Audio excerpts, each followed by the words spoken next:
back in 11th and 12th.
Okay, I'm back.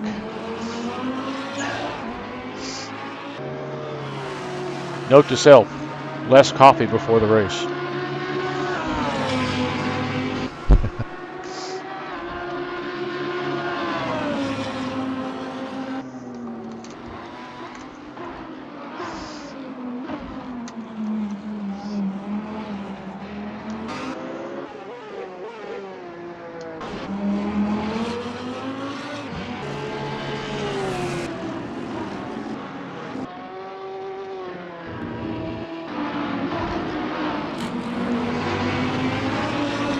Barrett still hasn't pitted. He's right in between these two for 4th and 5th.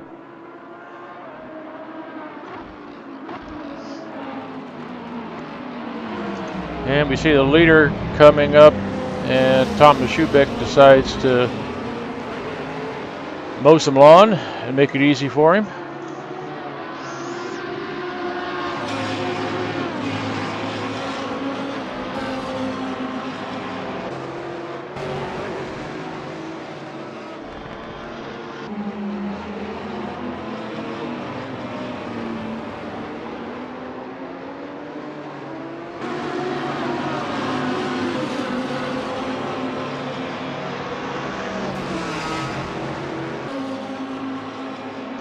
So it looked like Ludden lost a little time on there and throughout that pit stops, at least the in and the out lap.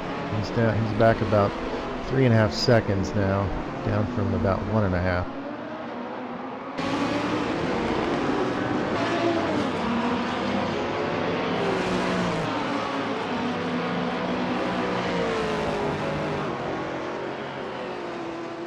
Still got him in sight though, and maybe one of those situations where, you know, who's good at the beginning of the stint and who's good at the end.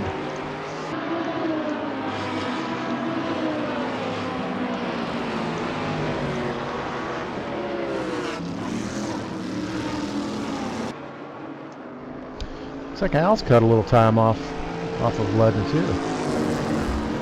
6 seconds back. I believe he was about 8 seconds just a couple laps ago.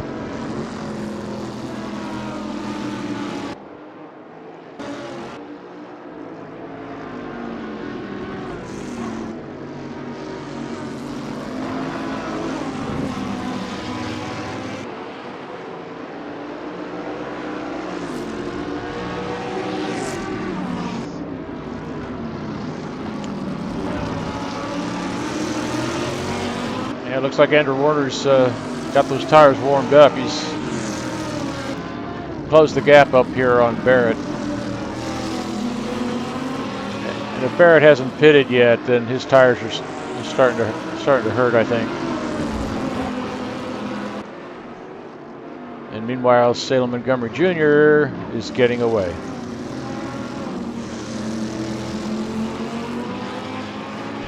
It makes me wonder why Barrett's staying out so long. There's no chance to actually double stint the medium tires. I don't think he's going to be able to take softs, go long enough to make softs actually work for a shorter stint. It's possible, I guess. We'll have to check once he does finally pit. Yeah. Barrett's stayed out again. Well, John, can you tell which tires everyone's on at the moment? Everyone is on mediums. Okay. I just checked a minute ago.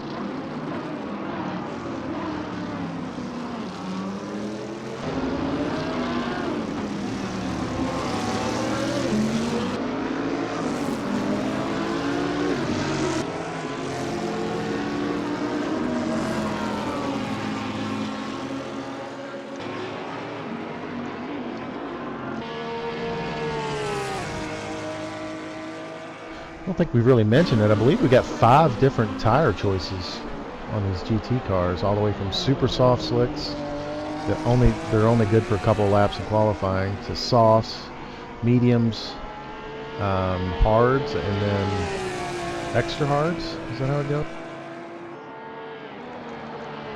You know, you got me. I wasn't aware of that.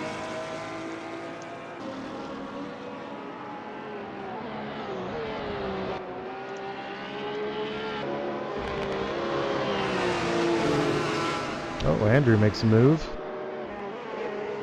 and passes Barrett.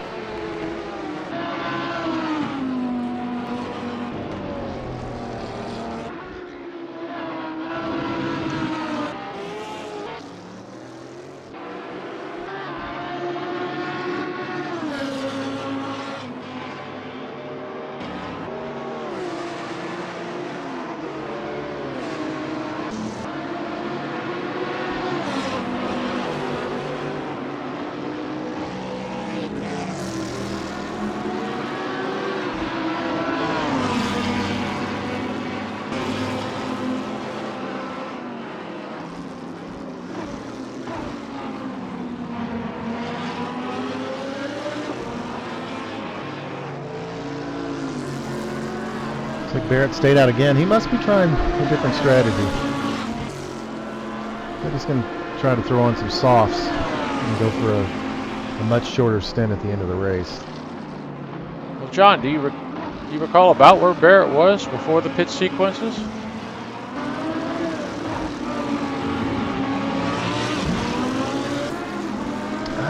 He was a little further back. He was probably in 8th position. 8th or 9th. Yeah, and I see Brad Marys is up to 7th. So he's recovering nicely.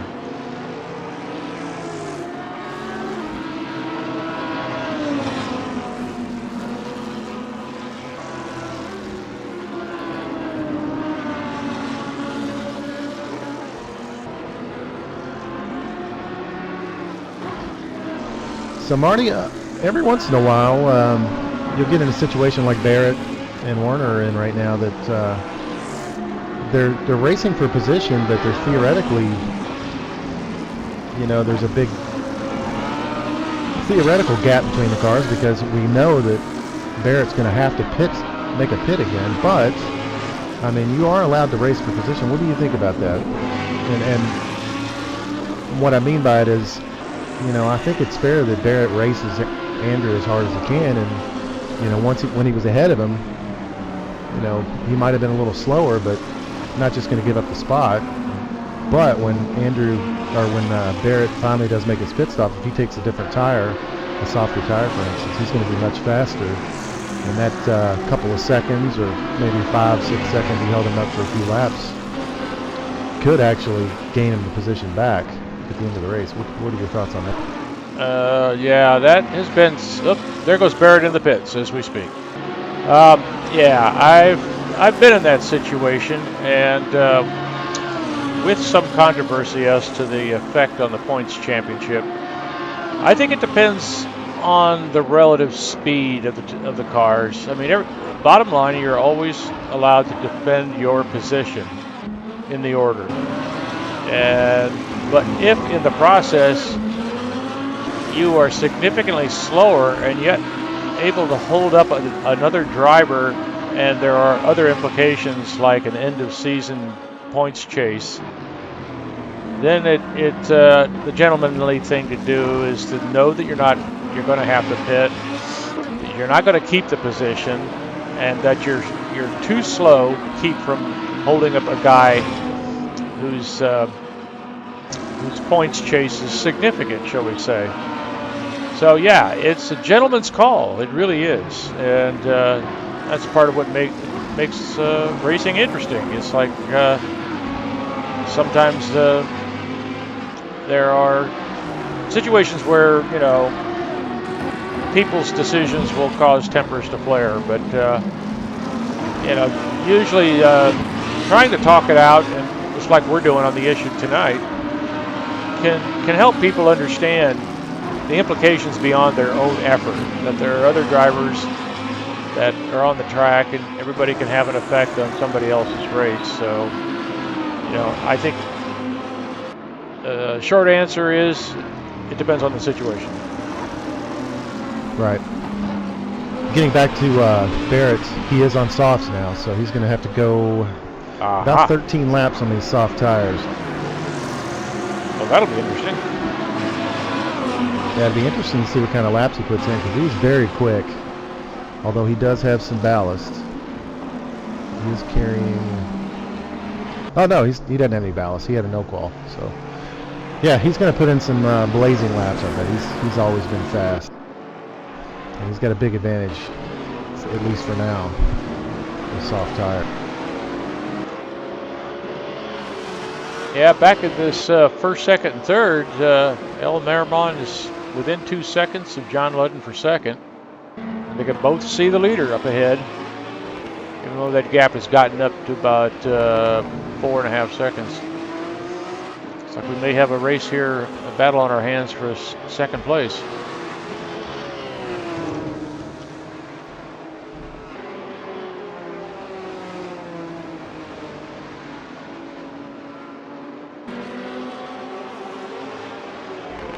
I don't know what I'm watching Ian and Bjorn going down the straightaway, and they're leaving all over the place. Kind of weird.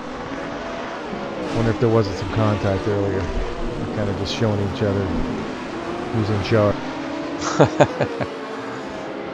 A little. And it's not for position. Yeah, really. Just exercising a little testosterone there. Could be.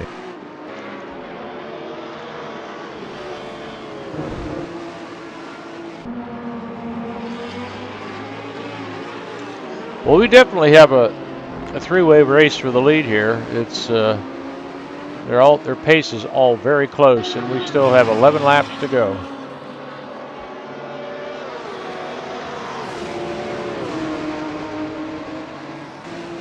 And considering at this point in the race too, there's considerable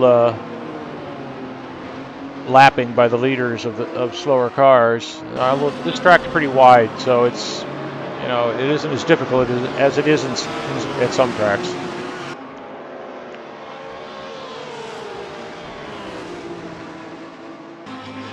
Yeah, these newer F1 tracks are all pretty wide. Oh boy, I'm watching Al. I saw that. Yeah, he almost hit Trevor. Yeah. I don't think Trevor realized he was right behind it. Yeah, Al was on his toes there. He may have lost a little time, but he didn't mess it up his race. Yeah, it's good to see Al up there on the podium too. He probably would have had a good shot at a podium last week, but he actually took himself out of the race to remove the idiot that was trying to ruin people's races. Yeah, that was definitely a unique and unfortunate situation. But yeah, you're right. Al and Brad have had these beautiful red, white, and blue Ford GTs running near the top since the beginning of the season. So we have a long way to go. This is only the third race. It's the points chase, especially the team championship, is looking pretty good.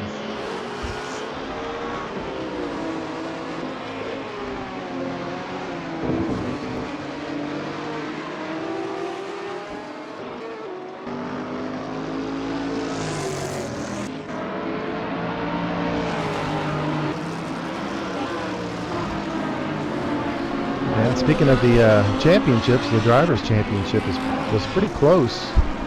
34 points for Luis, 31 for Aaron, 30 for Andrew, 28 for Ronnie and Jon Ludden. But Ronnie and Luis are both out of this race. Aaron's up front, so if it stays this way, Aaron will have the lead. Andrew will be in second. And Jon would be in third, I believe. Or actually, Jon would be in second. He would pass Andrew.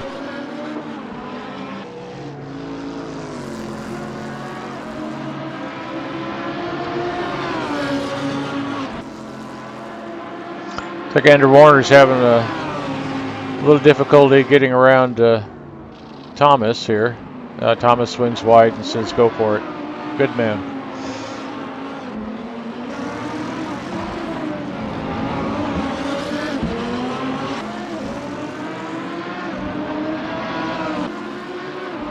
Yeah, Salem's opened a comfortable gap to hold on to that fourth place. Barrett Rolfe is in sixth after his final pit stop. And he's got a ways to go, though, to catch Andrew in fifth place.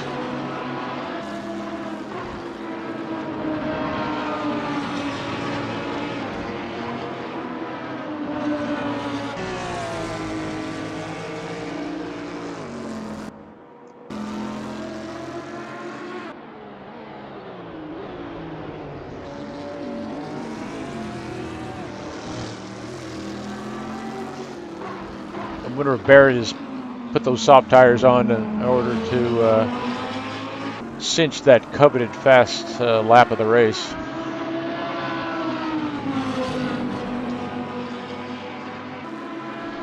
Well, he definitely should have the fast lap with those softs, but he's going to have to do it pretty quick, or the advantage will be gone. Looks like his fast lap is still about 5/10 slower than Ludden.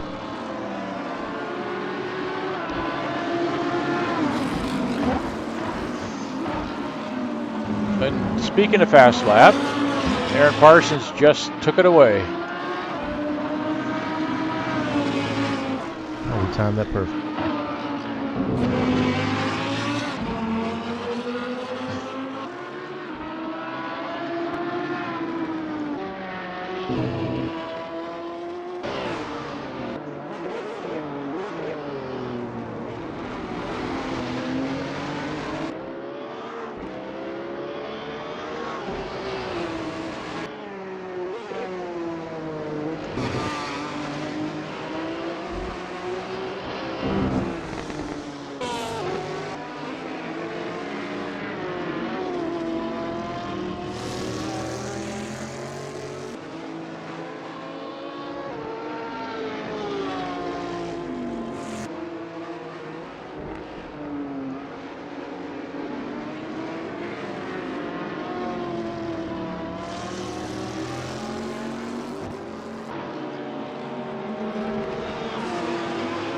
I think we got a battle shaping up back here for ninth place. Chris Moses is seems to be closing the gap to Oscar Lithgow. We'll have to keep an eye on that.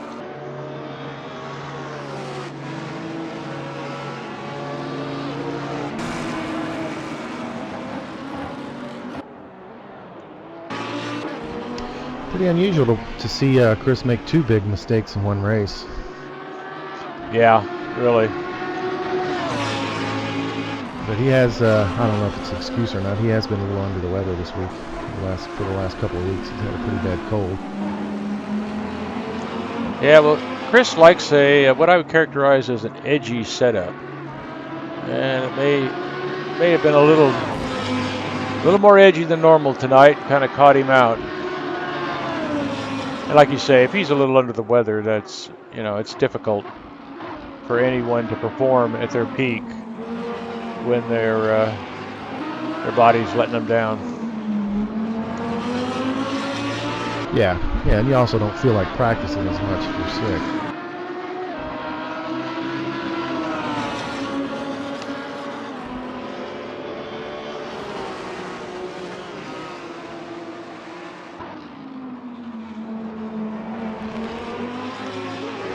Well, the leaders continue to be within sight of each other here, but they've got very similar pace, so it's we don't see a big swing in the gaps. Yeah, and their quick laps are all within a tenth. The top 3 guys.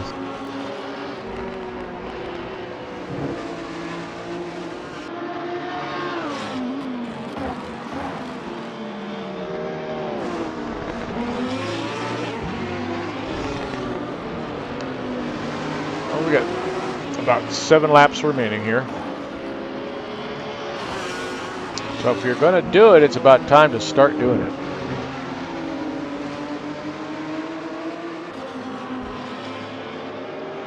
Speaking of which, looks like Moses has got that gap coming down to Oscar.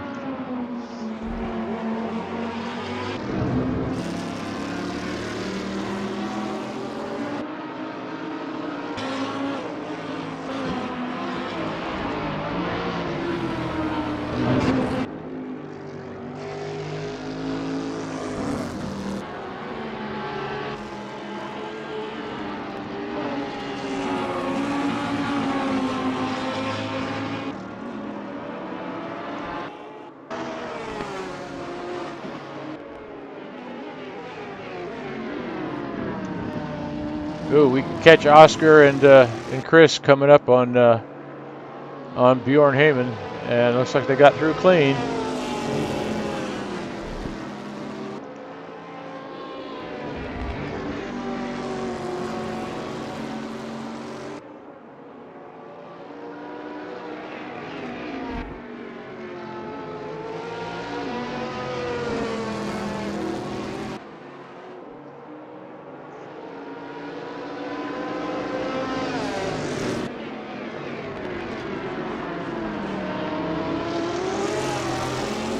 Oscar's got that Ferrari looking pretty good here, but he's got company in the mirror.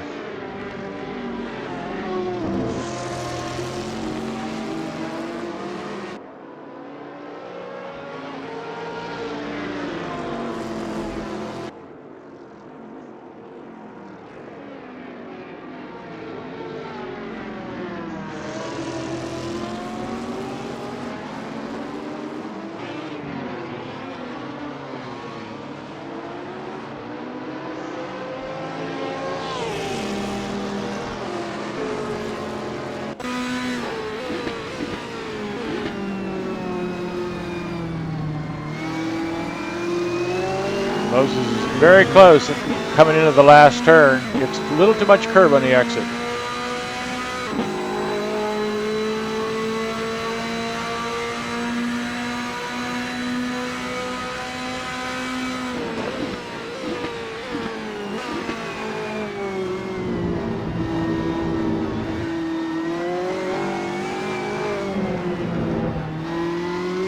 And once again, Laps from first to second is 3.5 seconds. Once again, we're watching from Oscar Lithgow's rear wing, and it's interesting to see the difference in the lines that he and Chris in the Corvette take here. There again, mid-engine Italian prancing horse against the fire-breathing front-engine Corvette. Very different cars, very similar pace.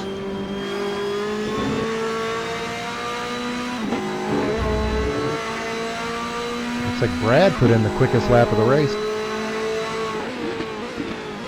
Really? Not that I'm a bit surprised.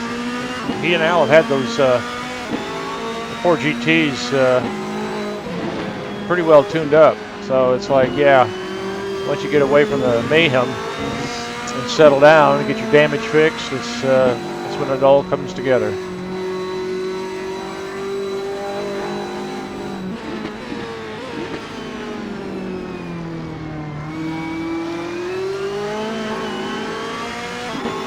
It's a dandy little battle here between Oscar Lithgow and Chris Moses.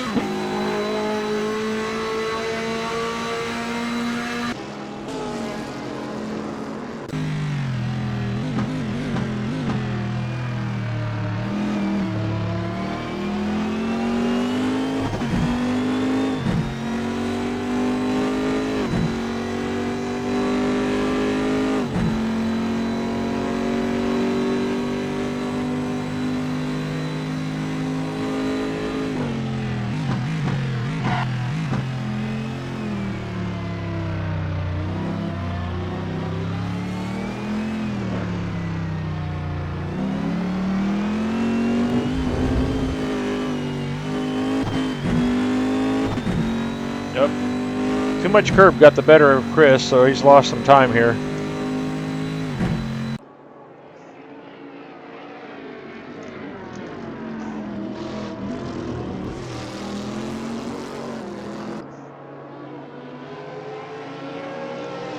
And we got on the order of 4 laps to go.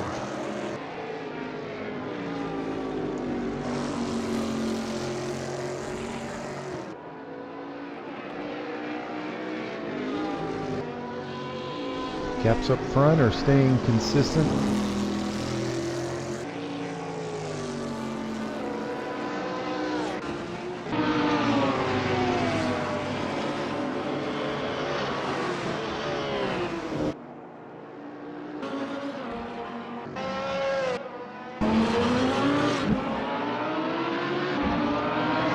But the closest battle on track right now is Thomas Schubick and Jon Ludden. The battle for 11th position. They're both a lap down, but that don't matter. This is a dandy little fight.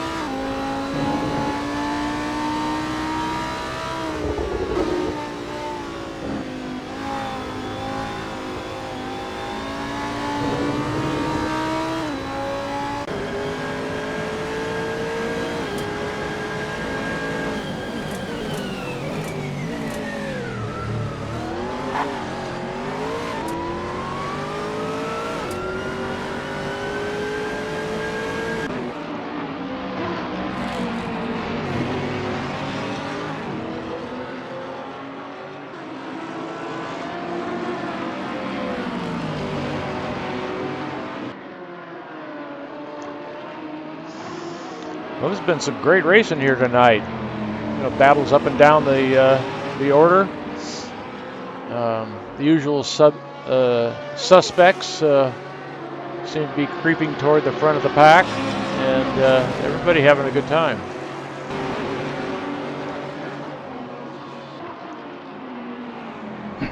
Yeah, very entertaining.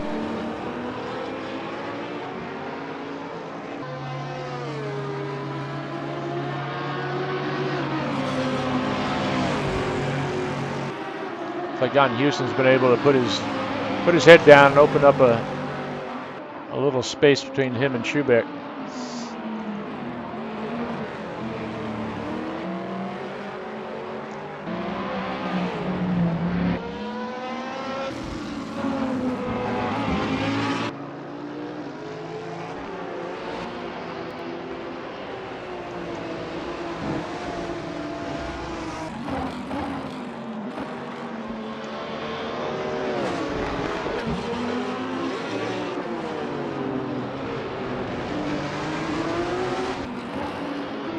Al's closed it up a little bit on Ludden. Might be making. Yeah, I'm seeing that. Trying to make a run for second place in the last couple laps.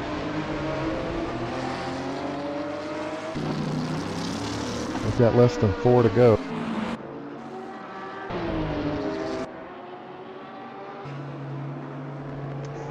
Chris Moses is back up to Oscar Lithgow. They're nose to tail down the main straight. Oscar's going defensive to the inside. Chris is going to see what he can do with the outside line here. Side by side into the first turn. Chris has got his nose ahead, but the turn is, if he can hang on to it here. And he does. Very nicely done.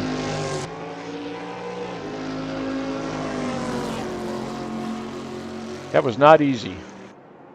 That's called working for it.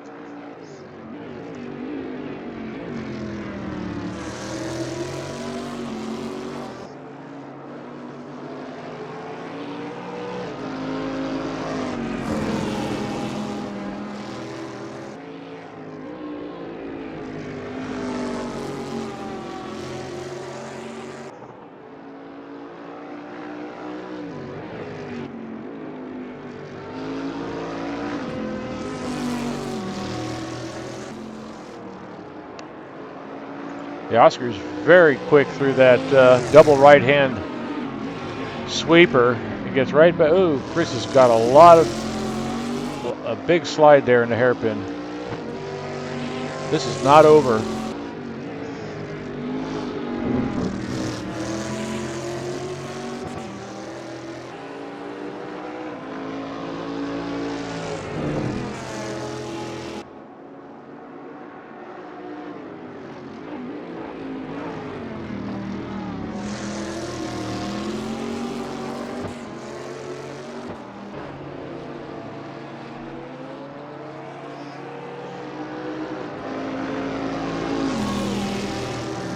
They are nose to tail coming into the last turn. Oscar has a look on the inside. Not enough room. Chris slides a little wide. And Oscar's right there with him down the main straight here. Let's see what's going to happen. I think there might be a draft effect. Chris is not defending. Oscar goes to the inside. They're side by side in the first turn. And Oscar's going to try to return the favor on what Chris did to him the lap before. And and they touch on the exit, and Chris half spins. Well, that settled that little battle. I think we're going to have a challenge for second spot before the end of the race. Oh, I see that. That was right on Jon's bumper.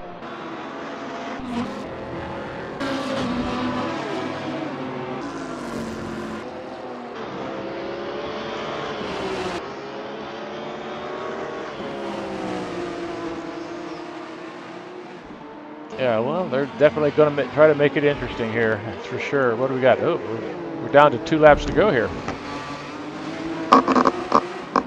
So this should be white flag lap, correct? I mean, coming up.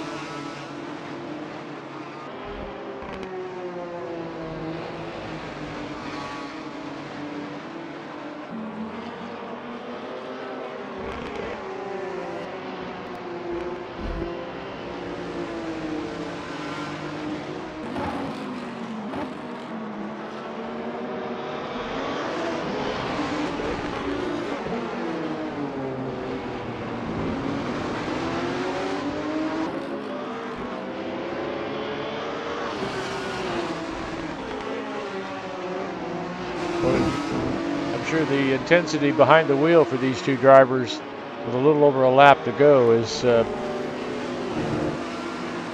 as high as it's been all night, because neither one of them are going to give up.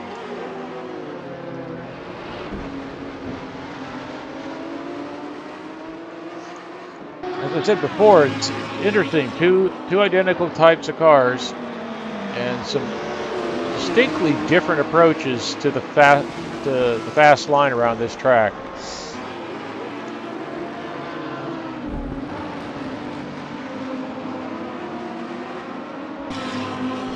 And the white flag is out. Here comes your last lap.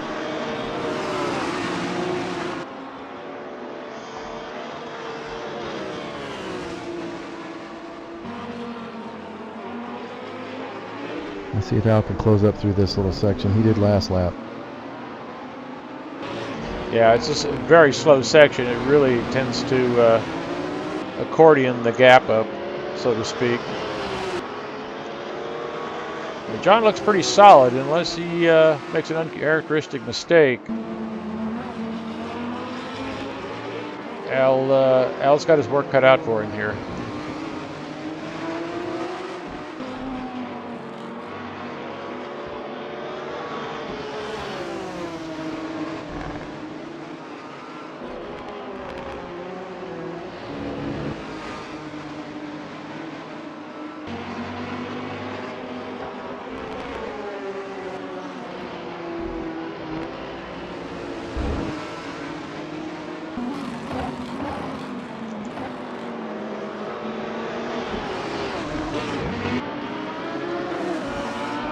Taking a pick at our leader here.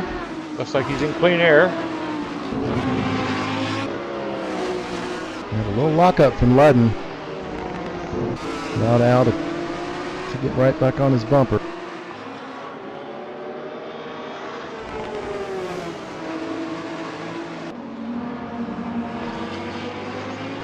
and Al just took a really aggressive run. Oh, and he he carries went a it little in. too aggressive. Yeah, I wonder how much of that was an I think aerodynamic that's wash. It took the downforce off his car. Yeah, it could.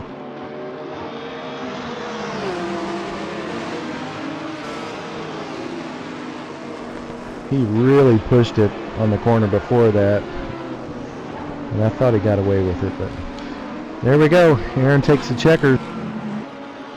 Way to go. Second place goes to Jon Ludden, and third place to a well-deserved Al Merrimon.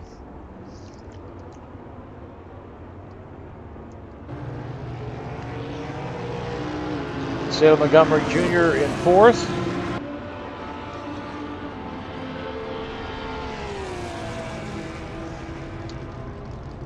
Andrew Werner. Yep, Andrew Werner. Yeah, takes fifth. Fifth place.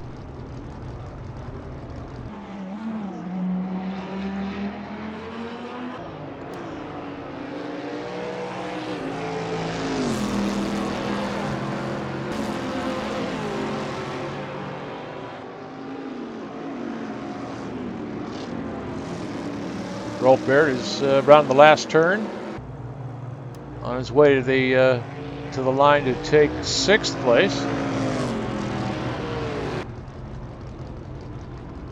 Yep, here comes Ian, seventh place.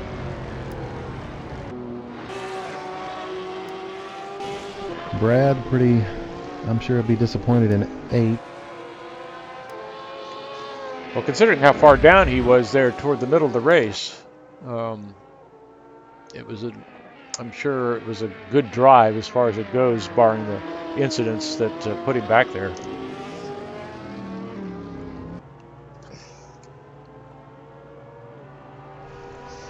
Congratulations, Aaron. Thanks, John. Very, very well done there, Aaron. That classic drive at the front. Thanks, mate. Yeah, it was a pretty good race between myself and John. John really had me worried the first stint, especially when he really chased me down hard in the second half of the stint. So that had me worried a lot. Yeah, we noticed that. It seemed that maybe he was just stronger at the end of the stint for some reason, but that second, third place was in your mirror most of the race, wasn't it? Yeah, the whole race, or just John was basically in my shadow for most of the race. Yeah, and Al made a real hard charge there for that second place there toward the end, kind of thing, and it made it interesting to say the least. So, congratulations, Aaron. Well done. Thank you. It's good to see Al back with a good race after a couple of bad races so far. So Yeah. see him back on the field. Yeah, we mentioned that. He took one for the league last week, so it was good to see him up on the podium this week. Yeah, that's good. I did notice before the pit stops, we were following the battle for second, and up in the distance we saw your car shoot off the track. We got worried about you, but it must have been a lag. Did you happen to see anything from up there? I didn't see anything like that. I did have a couple of almost half spins, but I stayed on the track and didn't go off. No, this was a little. Yeah, no, I mean your car. It was it must have been a connection issue because your car shot straight off the track, and then the next camera view we had, you were back where you should have been. But it worried us for some. Just a momentary warp, I think. Yeah. Well done, man. Yeah, congrats there, Aaron, and be interesting. It's still early in the season, but I haven't been following the points championship kind of thing, but this certainly doesn't hurt you guys. Yeah, I think it puts Aaron in first place, definitely for the driver's title, and actually be pretty. It's making it a tight race for the team championship too. Well, John, where are we racing next week? Hate to put you on the spot. Probably Aaron would know that. I'm not sure either. I'm racing in Australia next week. Likewise. So, well, wherever it is, we'll be here. So, thanks everyone for watching. Hope you enjoyed it. Congrats again, Aaron, and see y'all next week. Thanks, guys. Thank you.